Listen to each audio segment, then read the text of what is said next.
সাকিব আল হাসান আরও একবার বিতর্কের কেন্দ্রে। দেশে না থাকলেও দেশের আইন জটিলতা এবার গলায় পড়ছে বেরি হয়ে। দুর্নীতি দমন কমিশনের আবেদনের পরিপ্রেক্ষিতে আদালতে সাকিব আল হাসান ও তার মা শিরিন আক্তারের বিরুদ্ধে দেশ ত্যাগের নিষেধাজ্ঞা জারি করেছেন। এই সিদ্ধান্তর ফলে আপাতত দেশে ফেরা তো দূরে থাক, বিদেশ থেকে বের হওয়াটাও আইনি বাধার মুখে পড়তে পারে ভবিষ্যতে।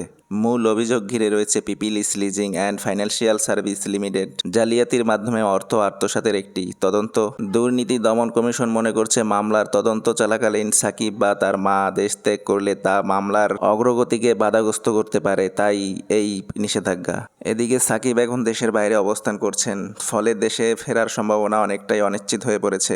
বিষয়টি নিয়ে ইতিমধ্যে সামাজিক যোগাযোগ মাধ্যমে চলছে ব্যাপক আলোচনা সমালোচনা।